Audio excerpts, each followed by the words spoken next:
All right, aloha, and welcome back to Save America Vote Tulsi Gabbard. I'm Dave, and I'm just an average guy doing a channel about Tulsi Gabbard because I believe she would be the best president, and we need to vote for her, and we need to get her on the debate stage for as many debates as possible. Another hit piece which picks up on a former hit piece, in case people hadn't seen the Huffington Post and their fish wrapper hit piece on Tulsi Gabbard. This is amazing. Some Tulsi Gabbard supporters are becoming a problem for her campaign. Wow.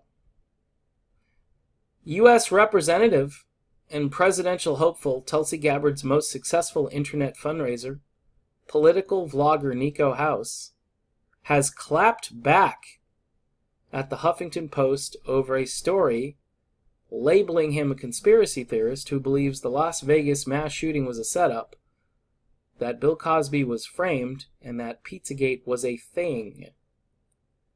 After House won a lunch with Gabbard by attracting 716 new campaign contributors earlier this month, HuffPo looked into his other online activity and revealed a complicated set of beliefs. In the piece, writer Charles Davis calls House a prolific conspiracy theorist. Okay, you know what? We've been down this road now once before. Okay, and then it says here, once a progressive firebrand. So they're assuming that Tulsi Gabbard was once a progressive firebrand. I mean, this thing here could have been written by Anna Kasparian. Gabbard has seen her star dim in recent years. Really? Really? Why is that? Her unlikely support of using the phrase radical Islam. Okay, well, she's clarified that a lot more. Hawkish outlook on terrorism and off-putting relationship. You mean going to meet with Syrian dictator Bashar Assad? Alienated early supporters. Really? Well, she keeps winning re-election, so how did it alienate? Are you talking about supporters of her presidential campaign or supporters of her congressional runs? I mean, I'm just curious. This is of the 22 Democrats currently running for president, Gabbard is one of 11 with approximately 1% voter support, according to the Morning Consult, which if she's at 1%, then we are all insane people, and we all need to just quit doing what we're doing. And I've already said that if this whole thing is suppressed because the reaction to her candidacy, it doesn't reflect the 1%. She's also attracted a motley and fervent group of enthusiasts. Really? In an unfortunate turn of events, she had to reject the endorsement of former KKK Grand Wizard David Duke. As the Huffington Post put it, Gabbard, while struggling to register in most polls, has attracted a good deal of support from the fringe of both the left and right, especially online. The campaign has embraced some of its lesser hinged fans. House among them. I watch Nico House, and let me say this about Nico House. Nico House is unhinged, all right. He's unhinged for the truth. Nico House is unhinged because he's not a corporatist. He's not bought by anybody. He's not paid for by anybody. He understands what's at stake as far as the elites controlling everything. And this is an elitist smear, another one, on top of one that already went out. What's Los Angeles Magazine? What is it? Is it like food? Look at this. Has it got food on the page? I mean, what the heck is this crap? Los Angeles Magazine? Oh, so I'm going to go and I'm going to find out where to go in LA to have a dinner that most people can't afford. And in the process, I'm going to read about this this motley group of online fervent enthusiasts. Wow.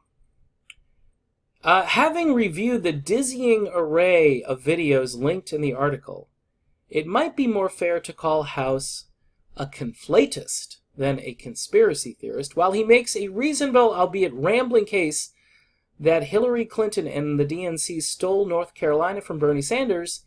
He makes other cases as well. For instance, he doesn't quite say that the Vegas murders were a Weinstein cover-up. Instead, he seems frustrated that many different things seem to happen all at once. Okay, so that's more reasonable.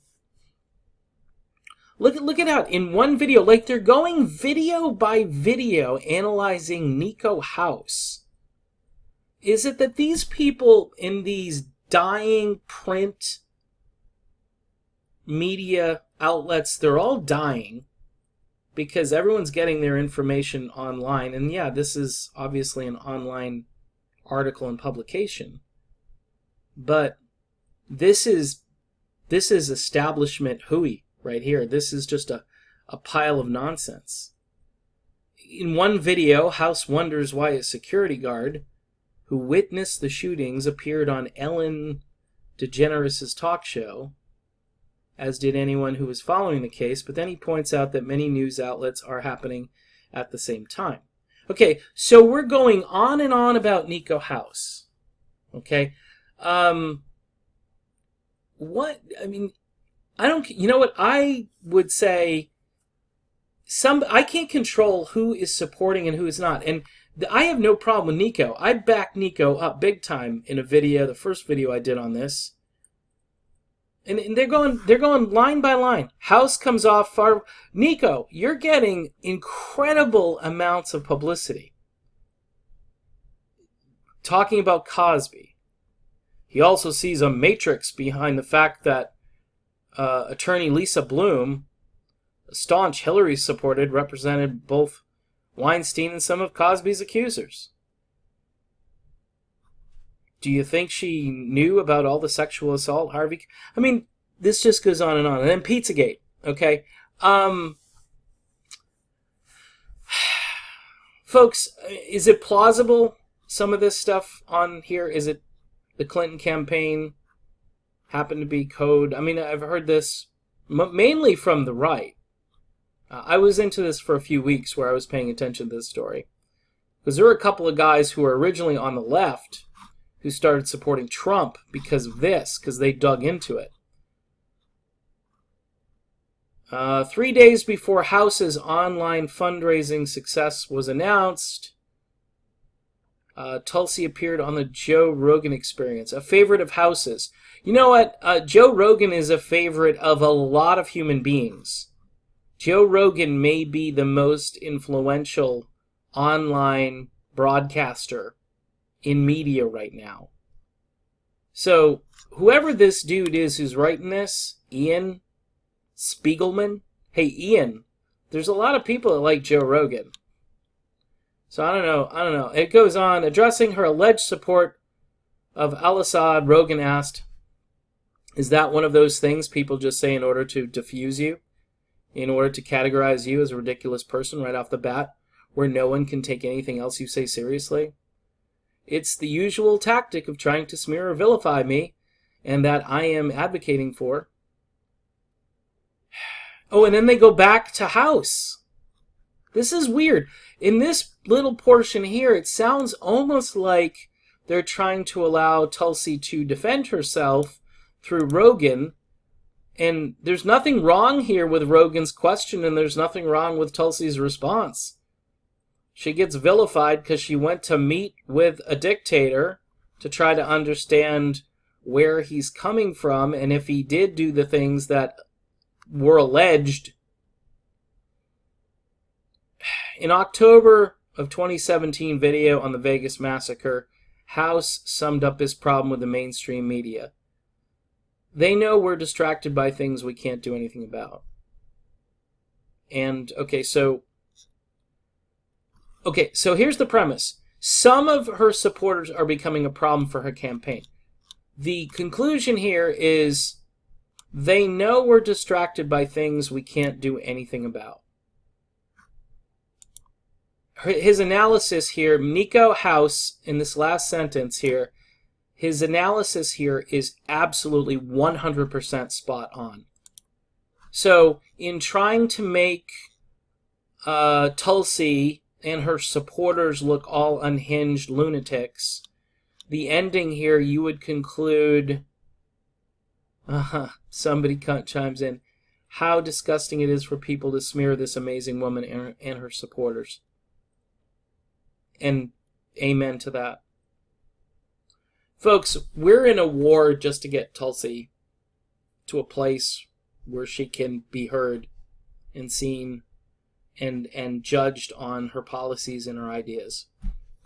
This guilt by association nonsense, you can do it. You could do it to any campaign. The funny thing is they're only doing it to Tulsi Gabbard, and they're doing it to Bernie Sanders a little bit too.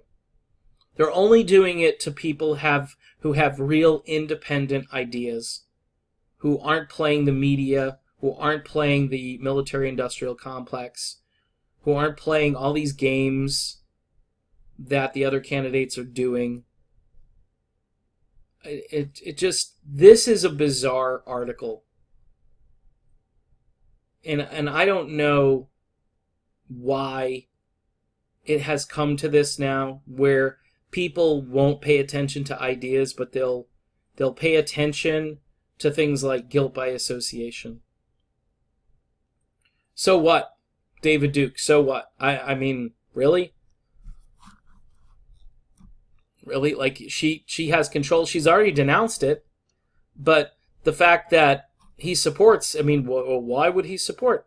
You know, it'd be nice if he switched to Joe Biden. And I wonder if David Duke switched his support over to Joe Biden, if they would go after Biden. Hey, do you know David Duke supports you?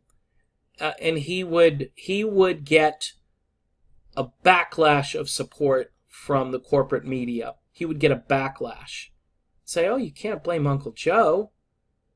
I mean, it's not Uncle Joe's fault that this man is crazy. And that would be the normal response. But in any event, this is insanity. And if it keeps up, this campaign probably isn't going anywhere. I'm just being honest, folks. And I told you, again, one more time, if you can't go through, you got to go around.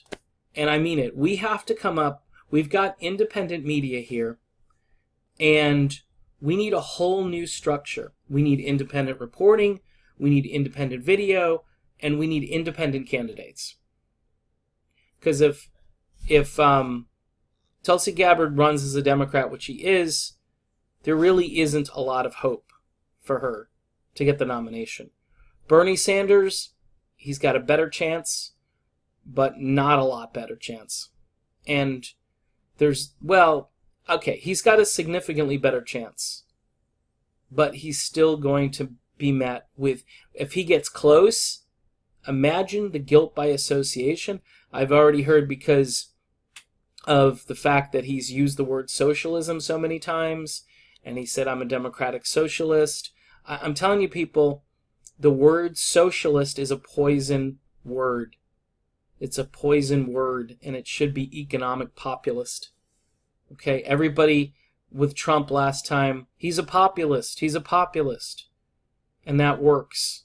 And this time you can say, Bernie is a real populist. He's a real economic and foreign policy populist. Libertarian populist. Something. Anything. But, if you continue to throw socialism, and, the best answers are, well, you know what? This little thing we have called Social Security, that's socialist. This little thing called Medicare and Medicaid, those are socialist things. This thing called the military, it's kind of a form of socialism. Yeah, because nobody ever wonders and worries about how we're going to pay for trillions in military spending. You can go on and on. But the problem is, and I know because I used to listen to a lot of conservative talk radio, And Glenn Beck is over there at 9 a.m. Eastern Time banging on his stupid microphone, telling everybody how, the radicals are coming. The radicals are more radical than ever, and they're so radical, you'll be radical just by listening to them. What's radical about forgiving student loan debt? What's radical about reducing our military footprint around the world? What's radical? What's radical about getting the climate under control? What's radical about inventing new technology that helps us get away from fossil fuels? It's not radical. It's common sense. And it's not even socialism. Socialism, in its purest and realist form, is where the government controls the means of production and pretty much tells you what to do, where to go, and how to speak, dress, and behave. Okay? Nobody's advocating for that. Nobody. Yeah, and if you can put the word next to socialism, like democratic socialism, does it make it better? No, because the word socialism is still there. All right? So to my new friends over on the left, not only is an education process needed here, but it's a rebranding, and you can't do any of that in the midst of this. Seeing this with Tulsi and the smear campaign, seeing a good man like Nico House thrown under the bus not once but twice. Okay, and then you guilt by association. Oh, you like Nico House. Oh, there are people online who like Nico House, who are defending Nico House, who also like Tulsi Gabbard. So we're all just, again, doesn't this sound like Deplorables 2.0? It does, and we have stuff in common with the Deplorables, because the Deplorables were working class stiffs who thought Trump was going to be their savior. And some think he is, and some have been disappointed in Trump. This is where we can get better ideas out there and educating people, but we're never going to do that. We're never going to do that if we're in the midst of this smear crap all the time. And the fact that they would write a second article here, it's like, oh, well, we'll just piggyback on the HuffPost and we'll go after this guy Nico House, who apparently picked up a ton of subscribers when this happened. So good for you, Nico. And hey, Ian Spiegelman, you might want to write a cogent article that makes sense, because here you're claiming that the Joe Rogan Experience is a bad thing and it's a favorite of House's. Yet Joe Rogan is one of the most popular shows, universally liked by people on the left and the right. So this question that he asks is an awesome question. And she again comes back with, it's the usual tactic of trying to smear or vilify me and my campaign and what I am advocating for. And she's advocating for working class people. She's advocating for less of a military footprint around the world. And then we come back to the Vegas massacre. I mean, these people will do anything to discredit you.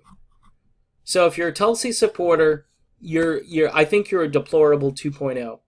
If you're a Bernie supporter, you're probably a deplorable 2.0. And I know people don't like that because that was what Trump's fans, when they were caught up with Hillary Clinton and her basket of deplorables statement. But it's happening again. And it's going to keep happening every time we support somebody who's not in the mainstream media accepted circle. All right, I'm done, folks. Don't forget to subscribe.